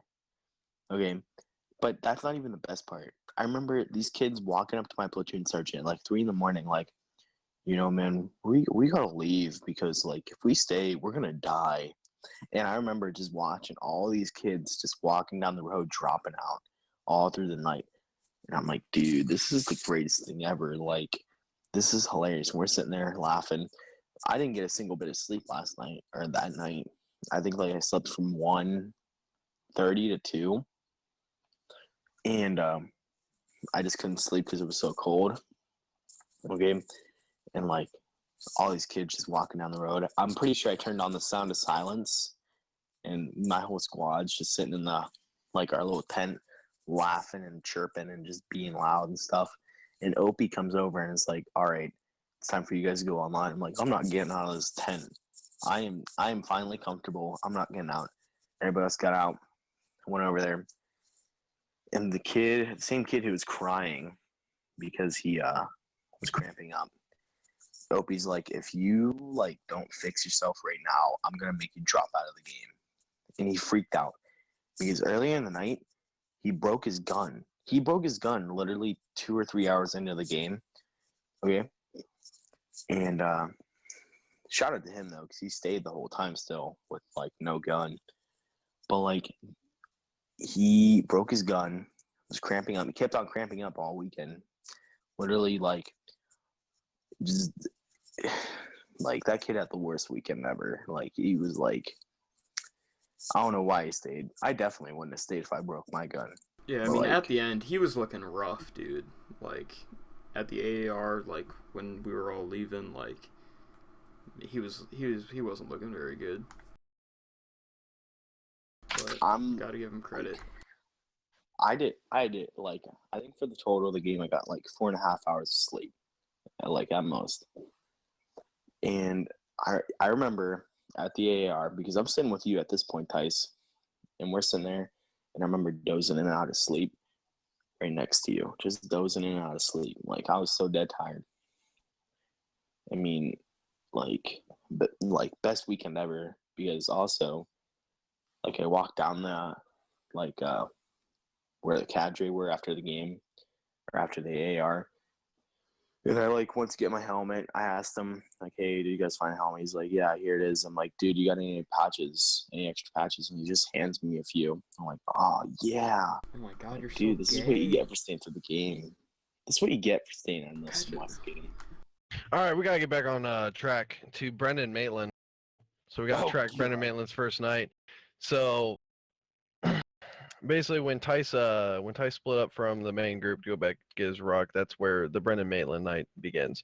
So basically, frag grenades are popping off in the front of the Humvee, but 5th platoon don't care. We're all fucking soaked. We don't give two shits. Like, dudes are like watching frag grenades come up from like the darkness. Like they're getting fucking pulled. I can see where they're getting pulled from. Like the rings are getting pulled and the sparks are flying, and I can see the spark arc, and like I can see them land in front of the Humvee, like 10 feet in front of the Humvee, and I'm like, I don't even have my gun up. I'm like, fuck you. And, like dudes by the Humvee are like shooting and shit. I'm like, no, like I'm fucking straight up gonna go fucking get some sleep. Here comes Alex, like a fucking hero. He's wearing a cape at this point in my mind. He looks to me and he's like, "You're a team leader, right?" I went, "Yeah." And he's like, "All right, I'm putting you in charge of this, this, and this, and this." Like he points 6 fucking dudes out and he's like, "You're now in charge of them, plus the dudes you have." And I went, "Okay." And he goes, like, first platoon setting up a fucking setting up the beginning of our camp. They're gonna go down, they're gonna come up, tell me what's what, and then you were gonna go down and set up camp. And I went, all right. So they come up and we go down and set up camp. And so I tell Payne X exactly what's what. I said, they're setting up camp. He didn't tell me if it's gonna be here for the night or if we're gonna move. So get your sleep gear out and start setting up some cover overhead. Start setting some overhead cover. You know, get your tarps out, get your ponchos out, shit like that. Here I am, like 5 minutes later, I already have my little hooch set up. I'm set up. I got my sleeping bag out, my fucking mat down, my poncho up, and I look over real quick. I'm checking up on all the Payne X dudes, and they're sitting with ponchos on, sitting on rocks, sitting on huge boulders, sitting on boulders. And I look at one of them, and I almost lean on him because it's like he looked like the fucking boulder. I was like, dude, what are you doing? He's like, oh, you just said don't set, don't put, like a bunch of work into it. I said, yeah, I don't said don't put a bunch of work into it, but I said get your ponchos out, get your fucking sleep systems out, get your tarps out, start setting up, dude. Like get the fuck out of the rain. And they just kept sitting there. So I was like, I pointed directly at Payne X. I was like, dude, like I get it. I'm not your fucking I'm not your assigned squad leader. I'm not part of your team. I'm not part of the in group, but you are. Like get these fucking dudes under some fucking cover. And so they start getting undercover, and I look over at Ryan and Brendan. I put Brendan with Ryan. I kind of felt bad, but at the same time I didn't really give two shits. So, cuz I knew Brendan had a tarp and Ryan had a tarp, but Ryan didn't have a bivy sack, so I knew that he would be somewhat dry having a tarp over and below. So I go over to them and check them out. Okay, Brendan doesn't. He has a sleeping bag. He has a bivy sack. He has a whoopee. He has none of that out. He literally put on every single fucking piece of clothing that he had for the op. He put it all on, and so I fall asleep. So I fall asleep. I wake up at like 12 o'clock, or no, it is 12 o'clock. I wake up at like 1 o'clock, and I just a bump in the noise, bump of the night. I'm like, all right, okay. I go back to sleep.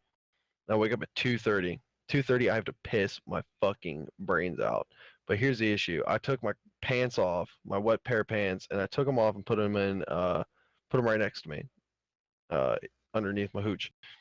So I have my pants off. I'm wearing underwear in my sleeping bag. I'm pretty dry. My top is dry, but here's the issue. I have a dry pair of pants in my rucksack, but I don't want to get them out because that means I have to get out of my sleeping bag to put them on. And I'm going to be cold, and I don't want to be cold, and it hurts. But also I have to pee really bad, and I don't want to pee without any pants on. I mean, like, this isn't a conundrum of, like, my dick.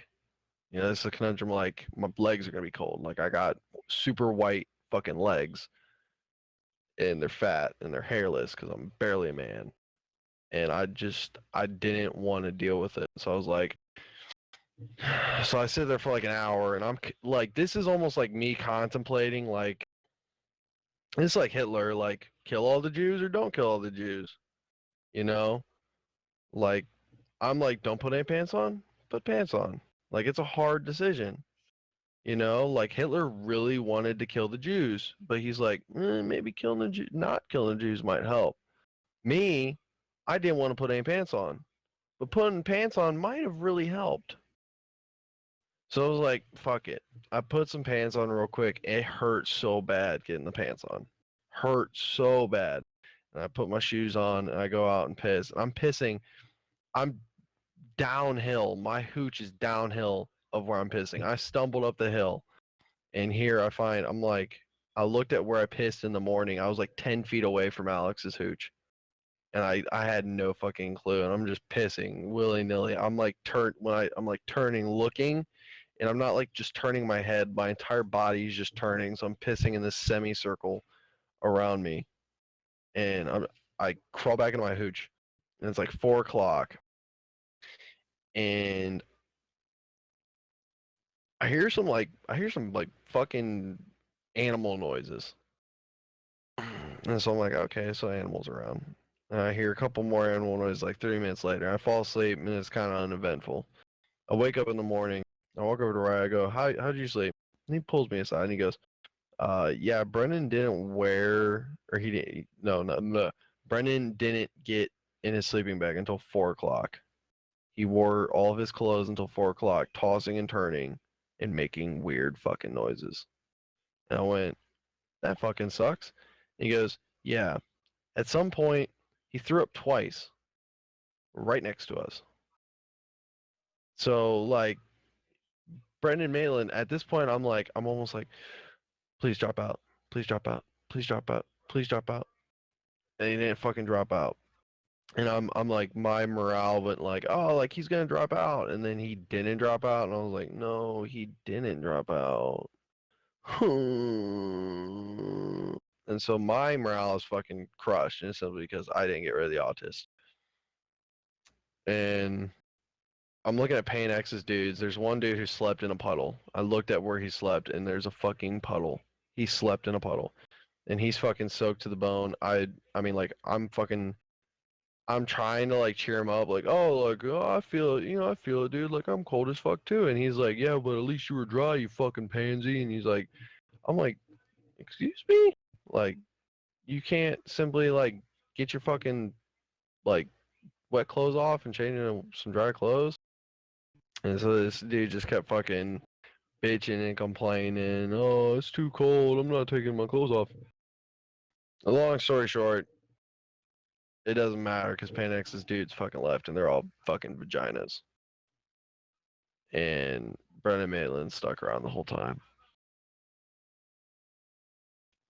Oh, and then Brendan Maitland, further in the morning, tried to like offer me again. He tried to offer me more food, more granola bars, more MRE He was crackers. trying to give you food so he'd have less weight to walk out with. Yeah, and like basically I'm at this point like I'm trying to get I'm trying to get up to Tice, okay? So me and Ryan are like, all right, we gotta go find Tice. Like, I've found out where Tice is, and we start to go up. Brendan came with me because I was like, all right, we're just gonna take the whole fire team just so that everyone's accountable. I don't lose him again, you know. And we're marching up, and we just take the direct route. You know, we just march straight through camp, straight to where Tice is. Like, I was like, all right, we need to go in this direction and stayed on that heading. So we went straight up the hill. It was like a 45-degree incline right at the end of the hill. We go about 90% up the hill. 90% of it is like decent climb. It's like 30-degree incline, which is like for some is much, but for like me and Ryan, we were handling it. You know, we weren't getting winded. Brendan, however, like he wasn't doing well in the 30-degree. We get halfway up to 45, so this is like the last 10% of the climb. We're at the 45. You know, there's like 100 feet between us and the top of the hill, and we have to go up a 45-degree grade. And there's a bunch of, like, it's not like 45 degrees of like loose soil and like leaves and shit. There was a bunch of rocks, you know, like they were well within the ground, you know, like a lot of good footing areas where we could like easily climb it up like steps. We weren't rucked up. We just had guns. We had combat load. And so we're halfway up, and Brendan Maitland looks square me in the face, like the first time he's made eye contact. And he went, I'm going back down.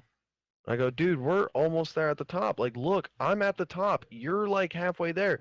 And like, I'm gonna go back. I'll see you back at camp. And I went, are you fucking serious? And he went, yeah, I'm pretty serious about it. I'm gonna go back. I don't joke around. I'm gonna go back to camp. And so I'm at top. Ryan gets up there. I go, fuck this fucking kid. Like, are you serious? How dare he fucking climb up? And I'm like watching over this kid, making sure he doesn't fucking fall down a 45-degree grade just to turn around and go, I'm gonna go back. Fuck this kid.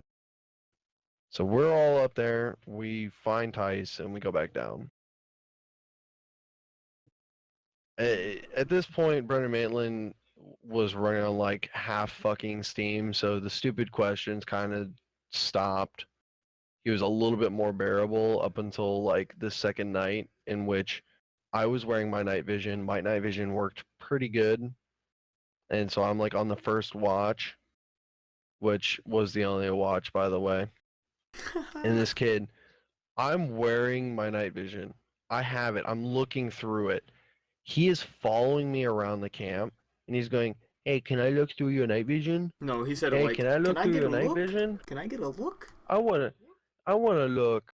I wanna look. Like, that's autism right there. Just, I wanna look. I wanna look. I wanna look. Yeah, to be honest, like this is being Dude, please tell me you're kidding, if dude. this is being dead serious. If I was, I'm glad I did not go to this Milsim, because I would like to say that you guys are a heck of a lot more tolerant than I am, but I have a very, very, very low tolerance for stupid people. Dude, if you would have went, we would have never had I him. would have killed somebody. No, I would have killed somebody. All right, look. Oh, he's Second still- night too. Okay, throughout the whole op, this dude Brendan Maitland, like whenever they saved the day, came and saved me, like brought me back to life, whatever.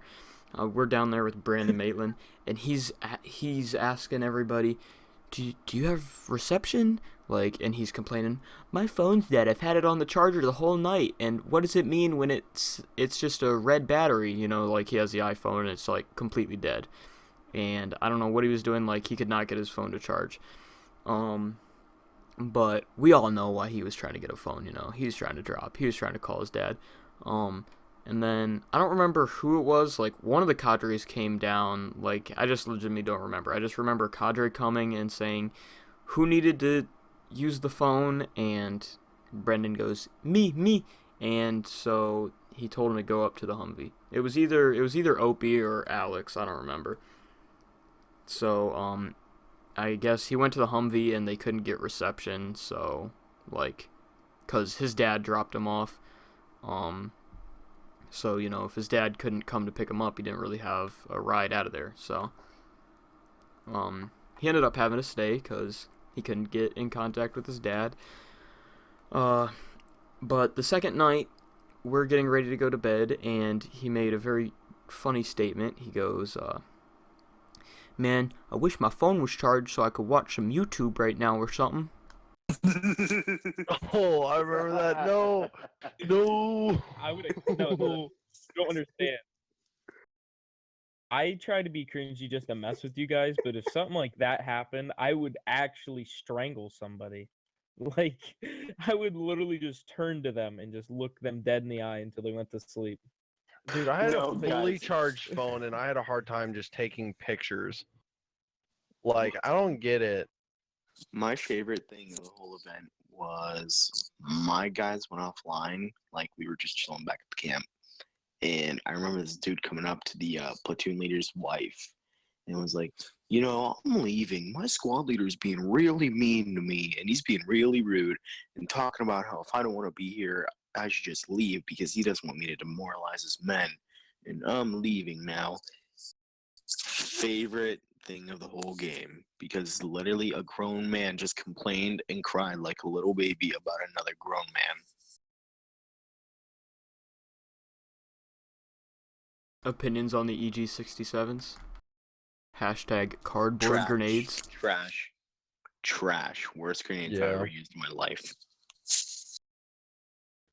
Yeah, if they just fell apart on me. Like, I think one went I think I off. peed on the one, but, like, to be honest, they all fell apart. I electrical taped all mine back together. Oh yeah, I also duct taped my gun back together and continued the fight, just in case anybody's wondering. Yeah, I threw 3 of those EGs. I'll buy fucking TLSFX.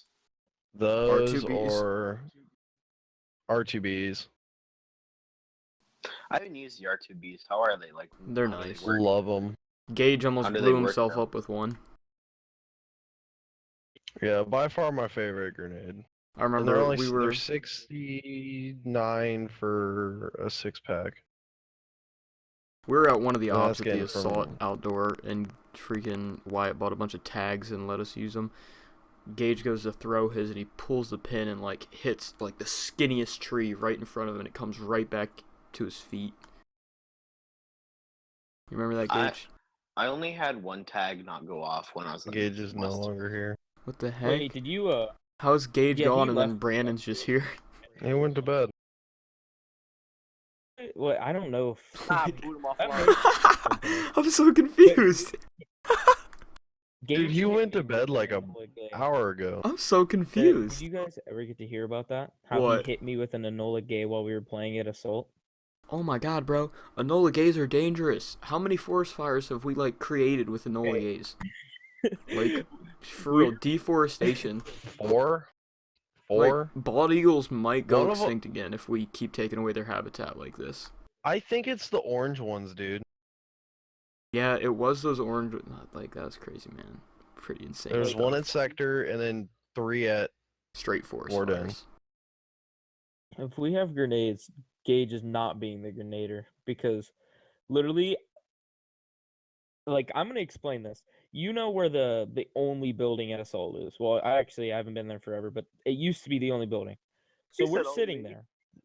This is like this is not very long ago, but it was back like last year-ish. So I'm running down that trail to get back because we were getting pushed pretty hard. And Gage yells smoke out ahead. I'm like, Ooh, that's cringy. something's going on. Cause like he's like fidgeting with it. He says smoke out and he's like fidgeting with it. He throws it. And I feel something like hit my shoulder. And this thing skips off of my shoulder and lands in front of me. And I'm just looking down at it like I think why has he Gage done this? runs because he can't play traditional sports.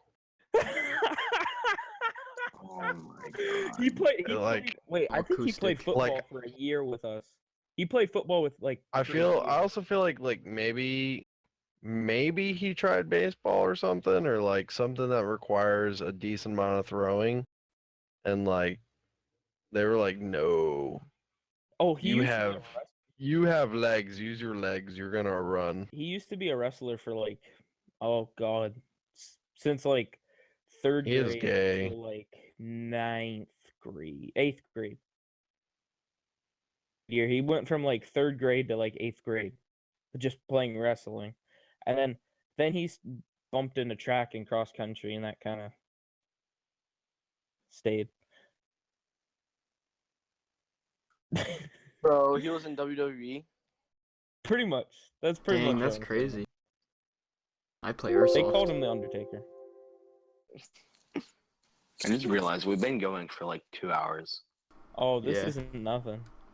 That one was like almost 3 All hours right. at one time. Third day. Really, Third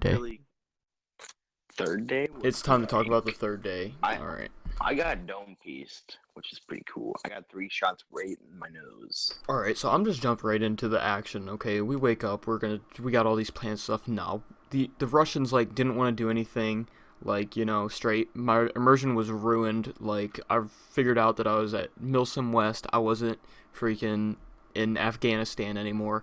So, like they're like in their group chat, and they're like, the Russians wanted like 2 more hours to try to get some sleep. So it was basically like a 2-hour buffer of just nothing was gonna happen no matter what. But eventually, you know, they're like, all right, whatever, we'll assault you guys for the last thing of the day. So like I'm pretty sure we had 60% of the people that we started with. Like, is that accurate? Like 40% walked off. No, we had way less, dude. Like maybe 40% of what we started with. So 60% walked off, That's like- 40%, whatever. Pretty much. So, basically, 5th platoon, which is now maybe 15 guys, GMR was up on the hill holding the radio repeater site the entire time. So they were kind of doing their own thing. I heard Alex rename their squad, like, fifth Papa or something, I don't know, something weird. But basically, the 15 of us that were left, we pushed out towards where the Russians had like kind of a smaller camp set up. It wasn't their main stuff, but you know, we pushed out there to kind of hit them and then pull them back. And we're moving up through the woods, and I just see this dude on the ground, and I'm like, well, like my instinct's telling me this dude's Russian. I can't really tell because I just see like tan, like it just looks like I see he's wearing some kind of tan camo, and I would have just shot him, but like 2 seconds earlier, just some random single NATO guy ran up the road from a different squad or something, so wasn't sure what was going on. So I tried to ID him, and so I'm like, hammer, and our challenge was hammer, and then the response was time. So eventually I never heard time, and so I was like, alright, he's getting shot. So I start laying into this dude that's just laying on the ground like an idiot. Like, he was probably retarded. He had like an MG or something. He was just laying in the middle of a field. So I'm maybe only 20 feet away from him. He like doesn't see me. I'm pretty sure he's focused on you, Wyatt. Like, he was looking towards you. So I stitch him. He straight stands up and full autos me with whatever MG is running. So that was like whatever, and we assault those guys, and you know, we end up bleeding out or whatever, and pulling back to the Humvee, and then you know, we were in our CP, and then they pushed up the high part of our CP, and then eventually came down on us, which we kind of expected them to do. And like kind of what the plan was, as far as I know, was for the 2 platoons. Well, there's one or 2 platoons. I'm not sure. There was like at least a platoon above us on the hill, that was supposed to kind of collapse down the hill on top of them. That didn't happen. But anyways, it was maybe like 5 of us. It was our fire team. I'm not sure where the rest of 5th platoon got to, but it was our fire team and Alex I saw. We were kind of watching the flank from up on the hill. And there's this one dude running blank fire, and I was stitching people at this point. Like, I was laying into people, like got a lot of solid kills. Like, my guns duct taped together, and it was shooting A1. But there's this one dude with blank fire. He wasn't calling anything. Like, he's just standing out in the open, like kind of beside a tree, and just blank firing. And like, I'm just watching my BBs fly into him. I've been hitting people left and right, but he won't call it. So eventually I run out of ammo trying to kill him, and most of our guys die, so they start to push down the hill. I'm still alive, just hiding behind this big tree, and all I got left is grenades. So I throw 2 grenades. One was a really bad throw because I was off balance, like on my knees. And then the second one, there was guys pushing down. It landed just right in the middle of maybe like a group of 20 guys. Maybe at least like 5 to 7 guys were, you know, in the kill radius of it. It goes off and they just act like nothing happened. Like, they just keep on walking. They didn't even acknowledge me sitting there. So I just called myself out so I could bleed out. But like, to be honest, upsetty spaghetti about that. But you know, we ended up dying off, and the Russians took our CP. I'm sure it was really hard to kill, like, the few of us that were left, but, you know, props to them or whatever. So, like, in my opinion, like, the op as a whole, like, I almost died. Like, I thought I was gonna die, but, you know, it was the funnest time I've ever had playing Airsoft. Like, the challenge is just, like, it was so good, like, just having, like, that challenge to it, you know, like, the fact that I could die or something, like, I don't know, that just gets me going. But it was the funnest time I've ever had. And that was my second Nelson West. My first one was the Assault on Volgograd, which had, like, it was awful. Rain, mud. It was basically the same thing as Balcar, just like on a flat surface. But I mean, I'm definitely trying to hit up them out next. Like, Caspian Cool, Breakout. Caspian, my dude. Caspian Breakout's like what we're doing for sure. TFS. Wyatt, to be honest, you know, you gotta open up TFS. Talk about that a little bit. Are we gonna talk about that a little Nah, bit? Let's Nah. talk about it. Let's Nah, talk about we it. said TFS. We said Nah. enough. We'll talk about some other time. No, it's just So, talking about We'll that. keep it low key. So, It might not Yeah, happen. let's go ahead and wrap this up. We have an open play to get to tomorrow, so Heck yeah, my dude, Warden. Anybody trying to come out, except unless you're a pilot or hunter and, you know, you have, like, adult things to do, like a job. Yeah, work. I gotta go assault Stalingrad. Oh my you gosh. breaking out Call of Duty World War I? Brandon, Brandon. do you know the plan for tomorrow? Yeah. We're just all meeting at my place. What? We're just all meeting at my And place. bring the food. Are we going to your place tomorrow? Yeah. Alrighty, I got my schlumper with me. All right. I duct That's tape all my good. gun I back mean- together for tomorrow, so. Oh, jeez. Are you buying a Alright. CRV? Not yet.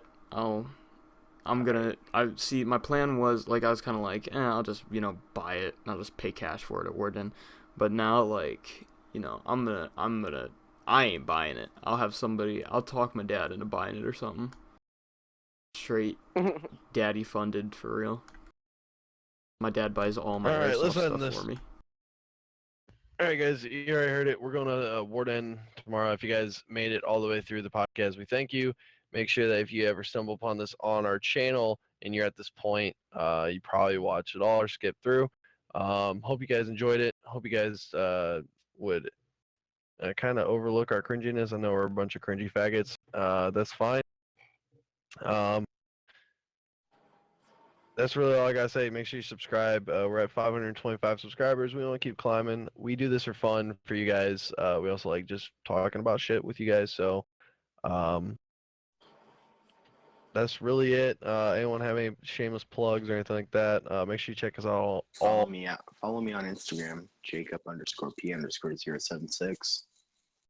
Don't follow him. Make sure you check all the Instagrams that are linked on the top banner of our YouTube page. So Yeah, you go probably ahead. won't be able to get to Brandon's Um, Instagram because he'll change it by the time you get up there to click it. Wrong. So Yeah. No, I did it. I'll I be in changed it. Stalingrad. I linked it. yeah, he's in I got you. Stalingrad. I got stuff to do. So it's all updated. Make sure you guys do that for you guys or do that for us if you thoroughly enjoyed this shit. It's like 12 o'clock. I guess no more shameless plugs. Pie, you already I got got yours. say, Yeah, I got mine in. Miss Singer's a terrorist. Brandon, you watch the Cavs? Alright, Yeah, guys, they'll peace blow out. out. I'm heading 10 out out. of 10, Miss Singer is a terrorist. Inside jokes. All right.